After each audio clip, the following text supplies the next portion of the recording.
Hello all, welcome back to our channel. So ఈ వీడియోలో business law and ethics unit number 5 explanation video చూద్దాము. So previous వీడియోలో I have already uploaded the explanation videos of 1, 2, 3, 4 and important questions everything అనేది upload చేశాను. ఎవరైతే చూడలేదో comment సెక్షన్లో links అనేది provide చేస్తాను, వెళ్ళి చూడండి ఇంట్రెస్ట్ ఉన్న వాళ్ళు. సో ఈ వీడియోలో యూనిట్ నెంబర్ 5 కంప్లీట్ ఎక్స్ప్లెనేషన్ అనేది చూద్దాము. సో యూనిట్ నెంబర్ 5 అనేది చాలా చిన్న యూనిట్, ఈజీగా కొన్ని like point to point questions అనేది ఉంటాయి. సో ఆ టాపిక్స్ మీరు నేర్చుకుంటే సరిపోతుంది, హార్డ్లీ ఒక 2 to 3 క్వశ్చన్స్ నేర్చుకుంటే సరిపోతుంది. సో యూనిట్ నెంబర్ 5 నేమ్ వచ్చేసి international business law and business ethics. ఈ బిజినెస్ లా అనేది ఇంటర్నేషనల్గా ఎలా వర్కౌట్ అవుతుంది బిజినెస్ లా అండ్ ఎథిక్స్ అనేది, అది ఈ వీడియోలో చూస్తాం. ఓకేనా. సో ఎక్స్పోర్ట్, ఒక ప్రోడక్ట్ ఎక్స్పోర్ట్ ఇంపోర్ట్ అవుతున్నప్పుడు వాట్ ఆర్ ద లాస్, ఏమేమి లాస్ ఉంటాయి, ఇట్లాంటివన్నీ. ఇందులో ఫస్ట్ ఇంపార్టెంట్ ఏముందనంటే what are the laws regulating import and export. అంటే గూడ్స్ని ఫారెన్ కంట్రీ నుంచి ఇంపోర్ట్ చేసుకున్నప్పుడు కానీ మన కంట్రీ నుంచి ఎక్స్పోర్ట్ చేసినప్పుడు కానీ ఏమేమి లాస్ ఉన్నాయి, ఆ లాస్ గురించి ఎక్స్ప్లెయిన్ చేయడం. సో మోస్ట్లీ అంత ఏం ఇంపార్టెంట్ కాదు, బట్ ఎంతకైనా మంచిది ఒకసారి చెప్తాను. ఓకేనా. సో ఇందులో మొత్తం 4 types ఆఫ్ లాస్ అనేది ఉంటాయి. ఇందులో ఫస్ట్ వన్ వచ్చేసి ఫారెన్ ట్రేడ్ యాక్ట్ 1992. ఈ ఫారెన్ ట్రేడ్ యాక్ట్ 1992లో ఏమేమి ఉంటుందంటే ఇంపోర్ట్స్ కానీ ఎక్స్పోర్ట్స్ కానీ ఏదైనా మనం చేస్తున్నామంటే అది డెవలప్మెంట్ ఆఫ్ ఇండియా కోసం అనేది ఉండాలి. అంటే ఇంపోర్ట్ చేసుకున్నప్పుడు ఎక్స్పోర్ట్ చేసుకుంటున్నప్పుడు మన ఇండియాకి అది ఎకనామికల్ డెవలప్మెంట్ అనేది కంపల్సరీ ఇవ్వాలి. Next to encourage the central government to formulate make changes. అంటే ఇంటర్నేషనల్గా మన యొక్క బిజినెస్ని డెవలప్ చేయడానికి కూడా ఈ లా అనేది యూస్ఫుల్ అవుతుంది. సో ఇట్లా డిఫరెంట్గా ఉంటాయి. నెక్స్ట్ వన్ వచ్చేసి foreign exchange management act 1999. So ఈ యొక్క ఫారెన్ ఎక్స్చేంజ్ ఏం చేస్తుంది అంటే సిస్టమాటిక్ డెవలప్మెంట్ కోసం, అంటే ఫారెన్ నుంచి మనం ఎక్స్చేంజ్ చేసుకుంటున్నాం, అవునా. సో ఫారెన్ గూడ్స్ ఎక్స్చేంజ్ చేసుకోవడం అంటే ఎక్స్పోర్ట్ చేసుకుంటున్నాం, మన యొక్క గూడ్స్ని ఫారెన్కి ఎక్స్పోర్ట్ చేసుకోవడం కానీ ఇంపోర్ట్ చేసుకోవడం కానీ జరుగుతుంది. సో ఇది ఒక యాక్ట్. Next customs act 1962. ఈ యొక్క కస్టమ్స్ యాక్ట్ ఏం చేస్తుందంటే నువ్వు ఎక్స్పోర్ట్ ఇంపోర్ట్ చేసినప్పుడు ఏమైనా స్మగ్లింగ్ చేస్తున్నావా, ఓకే, ఏమైనా ఇల్లీగల్ వర్క్ చేస్తున్నావా, ఏమైనా రెవెన్యూని జనరేట్ చేసుకుంటున్నావా అనేది చూస్తుంది. ఒకవేళ చేస్తే మాత్రం ఈ అండర్ సెక్షన్ లా కింద వాళ్ళు ప్రిజన్మెంట్ అనేది ఉంటుంది. Next exports act 1963. ఈ యొక్క ఎక్స్పోర్ట్ యాక్ట్ అనేది మన కంట్రీ నుంచి వేరే కంట్రీకి మనం ఎన్ని గూడ్స్ ఎక్స్పోర్ట్ చేస్తున్నాం ఆ లా ప్రకారంగా ఎక్స్పోర్ట్ చేయాలి. మనం ప్రొడక్షన్ చేసిన అన్ని వేరే కంట్రీస్కి ఎక్స్పోర్ట్ చేస్తే మన కంట్రీ ఎలా డెవలప్మెంట్ అవుతుంది అనేది ఈ ఎక్స్పోర్ట్స్ యాక్ట్ 1963 అనేది ఉంటుంది. ఇది ఒకటి ఫస్ట్ ఇంపార్టెంట్ క్వశ్చన్. మోస్ట్లీ ఇందులో లాస్ గురించి నేర్చుకుంటారు, ఇంకేం నేర్చుకోరు.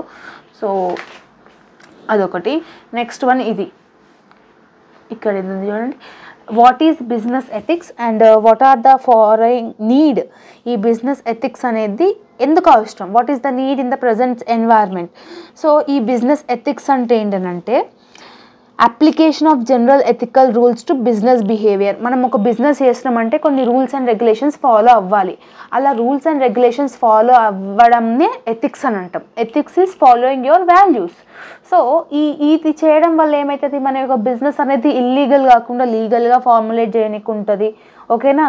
సో వేరే వాళ్ళకి ఎవరైనా షేర్ హోల్డర్స్ కానీ స్టేక్ హోల్డర్స్ కానీ ఏం చేస్తారంటే కన్జ్యూమర్స్ కానీ డిస్ట్రిబ్యూటర్స్ కానీ వెండర్స్ కానీ వీళ్ళందరూ ఏం చేస్తారు, మన యొక్క బిజినెస్లో ఎంటర్ అవ్వాలని ఇంట్రెస్ట్ అనేది ఉంటుంది. నీ యొక్క బిజినెస్ అనేది కరెక్ట్గా ఉంటే, సో నీ యొక్క బిజినెస్ ఎథిక్స్ అనేది నువ్వు ఫాలో అవుతే your firm will also increase, your profitability increase, economic development is also increase in India. ఇట్లా డిఫరెంట్ అన్నీ ఉంటాయి కాబట్టి ఇది ఒక నీడ్ అనమాట. ఓకేనా. సో ఇది నీడ్. నెక్స్ట్ ఇంపార్టెన్స్ ఏంది, ఈ యొక్క బిజినెస్ ఎథిక్స్ ఎందుకు పాటించాలి, what is the importance. So ఇది ఏం చేస్తుంది, మన యొక్క బిజినెస్ ఓనర్స్ ఎవరైతే ఉన్నారో ఎంటర్ప్రీనియర్స్ ఎవరైతే ఉన్నారో వాళ్ళని డెవలప్మెంట్ అనేది చేస్తుంది ఎథిక్స్ ఫాలో అవుతాయి. ఇంకొకటి వర్క్కి సంబంధించిన ఏమైనా కాన్ఫ్లిక్ట్స్ వచ్చినప్పుడు, ఇబ్బందులు వచ్చినప్పుడు, ఏమైనా క్లాషెస్ వచ్చినప్పుడు ఇది ఏం చేస్తుంది, సార్ట్ అవుట్ చేయడానికి చూస్తుంది. ఇంకొకటి ఈ యొక్క బిజినెస్ ఎథిక్స్ వల్ల స్టేక్ హోల్డర్స్ మధ్య ట్రస్ట్ అనేది ఉంటుంది. ట్రస్ట్ బిల్డ్ అయితేనే కదా నీ యొక్క కంపెనీ అనేది డెవలప్ అవుతుంది. Okay. Employees and management will concentrate on ethics change work culture, అంటే నీ యొక్క బిజినెస్కి ఈ ఎథిక్స్, ఈ రూల్స్ అండ్ రెగ్యులేషన్స్, నార్మ్స్ కరెక్ట్గా ఫాలో అవ్వాలంటే ఎంప్లాయీస్, ఈ మేనేజ్మెంట్ ఎవరైతే ఉన్నారో అవి ఏం ఇల్లీగల్ పనులు చేయకుండా వాళ్ళ యొక్క వర్క్ కల్చర్ అనేది కూడా ఇంక్రీజ్ అవుతుంది మంచిగా. Next, companies with ethical foundation have strong team. ఒక స్ట్రాంగ్ టీమ్ని బిల్డ్ చేసుకోవచ్చు, కమిట్మెంట్తోని హై ప్రొడక్టివిటీ అనేది చేసుకోవచ్చు. అంటే నీ యొక్క ప్రొడక్టివిటీ అనేది కూడా ఆటోమేటిక్గా, అంటే నీ యొక్క బిజినెస్ అనేది ఎన్లార్జ్మెంట్ అవుతుంది అని చెప్తున్నారు. సో ఇంకొకటి గుడ్ విల్, అంటే గుడ్ విల్ అంటే ఇంటాంజిబుల్, అంటే రెప్యుటేషన్ అనేది కూడా ఇంక్రీజ్ అవుతుంది నీ యొక్క కంపెనీ మీద. అదే ఈ కంపెనీ అంటే మంచిది. ఇప్పుడు టాటా కంపెనీ అంటే అదే company is a genuine company. Okay, BSNL అంటే మంచి కంపెనీ, ఇట్లాంటివి ఉంటాయి కదా, అట్లా రెప్యుటేషన్ అనేది ఉంటుంది. నెక్స్ట్, బిజినెస్ ఎథిక్స్ అనేది సెక్యూరిటీ అనేది ప్రొవైడ్ చేస్తుంది ఎంప్లాయీస్కి కానీ, బిజినెస్ ఓనర్స్కి కానీ, స్టేక్ హోల్డర్స్కి కానీ. ఈ ఎథిక్స్ అనేది హెల్ప్ఫుల్ అవుతుంది అనమాట. ఓకేనా. సో ఇట్లా ఇంపార్టెన్స్ అనేది ఉంటుంది. సో జనరల్గా రాసేయచ్చు, బుక్లో ఉన్నాయే రాయాలి, ఈ పాయింట్సే రాయాలని లేదు. ఓకేనా. సో జనరల్గా మీకు ఎట్లా అనిపిస్తుంది, నువ్వే ఒక బిజినెస్ స్టార్ట్ చేసినప్పుడు నీ యొక్క బిజినెస్ని డెవలప్ చేయాలంటే what are the things you need to follow, అట్లాంటివన్నీ మీరు అర్థం చేసుకున్నట్టుగా ఉండాలి. Got it. సో అట్లా మీరు ఎట్లా రాసినా కూడా ఓకే అయిపోతుంది. మోస్ట్లీ ఇవి ఇంపార్టెంట్. నెక్స్ట్ వచ్చేసి టాపిక్ మీకు illustrate integrity and ethical based consideration business operations. ఒక బిజినెస్ ఆపరేషన్స్లో ఇంటిగ్రిటీ అని అంటే కరెక్ట్నెస్, ఎగ్జాక్ట్గా నువ్వు ఏం ఉంటుంది. ఓకేనా. ఎథికల్ బేస్డ్ కన్సిడరేషన్ అని అంటున్నాడు. ఇందులో ఇంటిగ్రిటీ అంటే ఏంటి, ఇంటిగ్రిటీ అంటే right thing even if no one is around. అంటే నువ్వు ఎదుటి వాళ్ళు ఉన్నారా లేదని కాదు, whether you are doing right thing or not, అది కరెక్ట్ అయిన విషయమా కాదా, కరెక్ట్నెస్సా కాదా, వాళ్ళు ఏమనుకుంటున్నారు వీళ్ళు ఏమనుకుంటున్నారు, వాళ్ళు ఉంటే నీ చేయని అట్లా చేయాలి, whether you are following your ethics or not, that is called integrity. ఒక ఇంటిగ్రిటీ ఎందుకు అవసరం అంటే ట్రస్ట్ని బిల్డ్ చేస్తుంది. అవునా, నువ్వు కరెక్ట్గా, నువ్వు మనుషులు ఉన్నా మనుషులు లేకపోతే నువ్వు కరెక్ట్గా వర్క్ చేస్తున్నప్పుడు ఏమవుతుంది, అదే ఈ అబ్బాయి మంచిగా వర్క్ చేస్తారు, ఈ అమ్మాయి కరెక్ట్గా వర్క్ చేస్తుంది, she is a dedicated boy or girl, he is a dedicated boy, she is a dedicated girl అని అంటాం కదా, సేమ్ అట్లనే. Next, employee satisfaction and retention. ఎంప్లాయీకి కూడా ఒక సాటిస్ఫాక్షన్ అనేది ఉంటుంది, నువ్వు ఇంత వర్క్ చేయాలి, కరెక్ట్నెస్ అనేది చేయాలనేది. ఓకేనా. Next, business results. Of course వాళ్ళు మంచిగా వర్క్ చేస్తేనే కదా నీ బిజినెస్ అనేది ప్రాఫిటబిలిటీలో రన్ అవుతుంది. ఓకే, నీ ఒక బిజినెస్ ఇంటిగ్రిటీతో వర్క్ చేస్తే చేంజ్ అండ్ ఇంప్రూవ్మెంట్ అనేది కూడా ఉంటుంది. Got it. ఇట్లా డిఫరెంట్గా జనరల్గా రాసేయచ్చు. ఓకేనా. ఇంకొకటి సింపుల్గా చెప్పాలి ఏంటంటే, ఒకవేళ మీకు ఈ ఆన్సర్స్ లెందీగా అనిపించకపోతే ఏం చేయండి, ఫ్లోర్ చార్ట్స్ లాగా రాయండి. అంటే ఉన్న పాయింట్స్ని ఫ్లోర్ చార్ట్స్ రూపంలో మీరు ప్రజెంట్ చేయండి. అప్పుడు డయాగ్రామ్ వేసినట్టు ఉంటుంది, మీరు ఎక్స్ప్లెయిన్ చేసినట్టు ఉంటుంది, ఆన్సర్ లెందీగా కూడా అనిపిస్తుంది. ఓకే, ఇది ఒక టిప్ అనమాట. మోస్ట్లీ థియరీ సబ్జెక్ట్స్లో ఏం చేయాలంటే మీరు ఫ్లోర్ చార్ట్స్ అనేది వేయాలి. లైక్ ఫర్ ఎగ్జాంపుల్ ఇలా ఒక ఫ్లోర్ చార్ట్స్ వేయండి,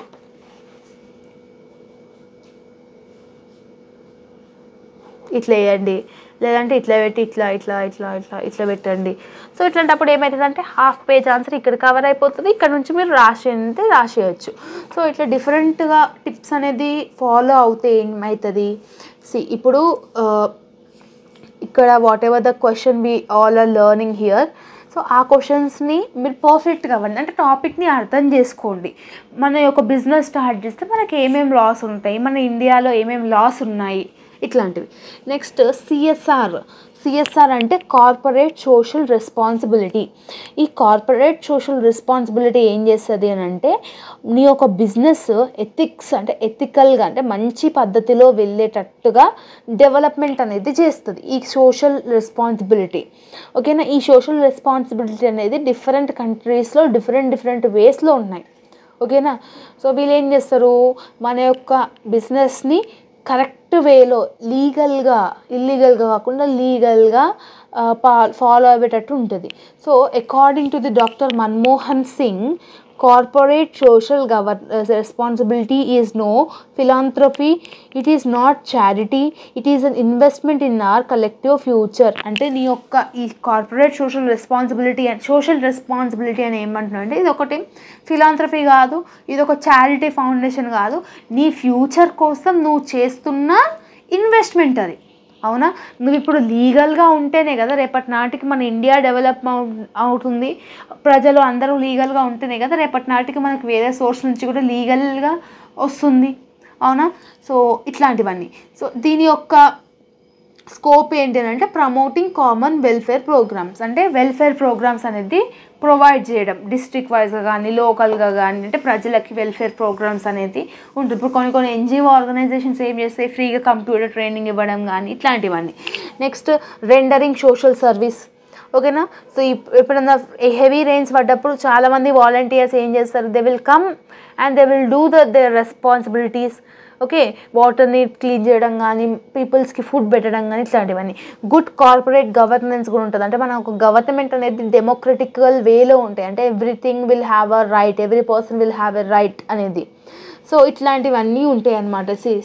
మెయింటైనింగ్ ఎకలాజికల్ బ్యాలెన్స్, అంటే ఎన్విరాన్మెంట్కి కూడా ఏమి అంత ఇబ్బంది కలగకుండా, ఓకే, పొల్యూట్ కాకుండా, అట్మాస్ఫియర్ అన్నీ ఎఫెక్ట్ కాకుండా చూసుకునేటట్టు ఉంటుంది. వెల్త్ క్రియేషన్, ఆఫ్ కోర్స్ మన లివింగ్ ఆఫ్ స్టాండర్డ్స్ అనేది ఇంక్రీజ్ అవుతుంది. ఓకే, డెవలపింగ్ కంట్రీ కాస్త డెవలప్డ్ కంట్రీ అవుతుంది. సో ఇట్లా రూల్స్ అండ్ రెగ్యులేషన్స్ని ఫాలో అయ్యే విధంగా ఉంటుంది. ఇంప్రూవింగ్ ప్రొడక్టివిటీ, ఇట్లాంటివన్నీ డిఫరెంట్ ఉన్నాయి. కాబట్టి లాంగ్ ఆన్సర్లో ఒక 6 to 7 సైడ్ హెడింగ్స్ అనేది నేర్చుకోండి. మినిమం 1-2 ఇట్లా సైడ్ బై సైడ్ 2 పేపర్స్ అయితే కంపల్సరీగా రాయాలి 8 మార్క్స్కి. సో అట్లా చేస్తే సరిపోతుంది. సో ఈ పాయింట్స్ ఏవైతే టాపిక్స్ చెప్పినానో అవి నేర్చుకుంటే సరిపోతుంది. కేస్ స్టడీస్ మీరు ఆల్రెడీ నేర్చుకుంటారు.